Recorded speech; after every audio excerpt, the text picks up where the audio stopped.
Hello नमस्कार। खुश रहो बच्चों। I am JV'n doctor Shahnawaz Alam, Assistant Professor of Jyoti Vidyapeeth, Women's University, Jaipur. Today we discuss about most important concept of Indian economy. Today's topic is privatization process. The privatization occur when the government-owned business operations or property become owned by a private non-government party. The privatization also describes the transactions of a company from being publicly traded to becoming a private head. That means the transfer of ownership, government ownership to private hand, that is the privatization. This is referred to as the corporate privatization.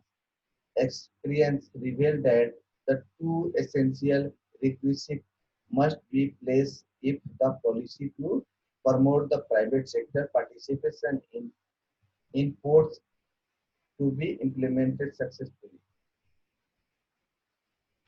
These are defining policy aim and operational objective.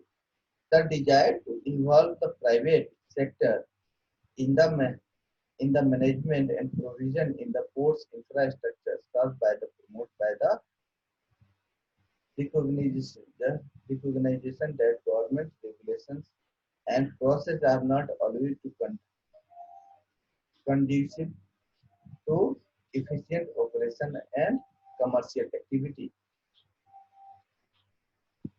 Next is a strong government commitment.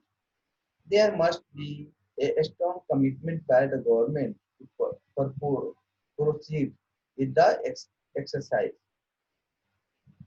Experience has clearly shown that the absence of a strong determination by the responsible of ministers, little effective change will occur.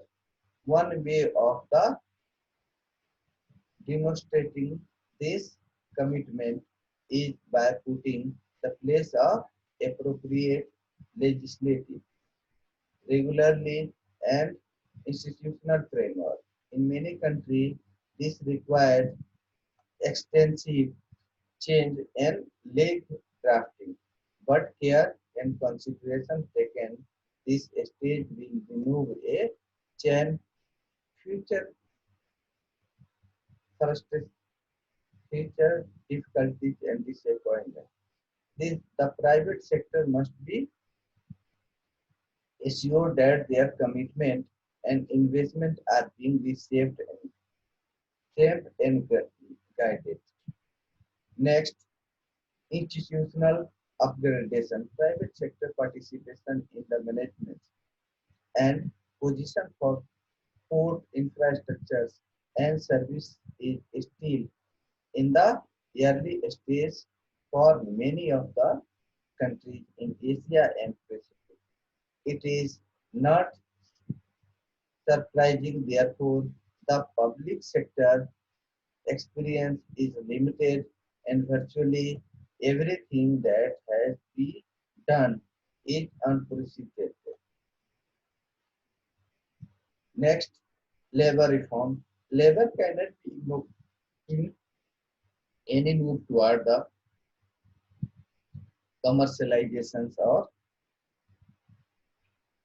privatization, nor can initial restriction be allowed in detailed pursuit deemed to be widespread national benefit which will be achieved through enhanced trade and economic growth and development.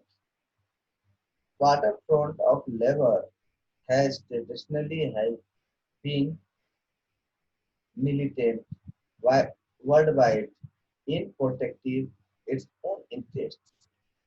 In addition, in countries such as those South Asia, where high level of unemployment permeate the economy, resistance to change is not limited to the port sectors. Attempt to solve all the con- contentious society-wise issue prior to proceeding are a recipe of paralysis. At the same time, an attitude for forcing through the chain in face of legitimate concern can be lead to stalemates. Thank you.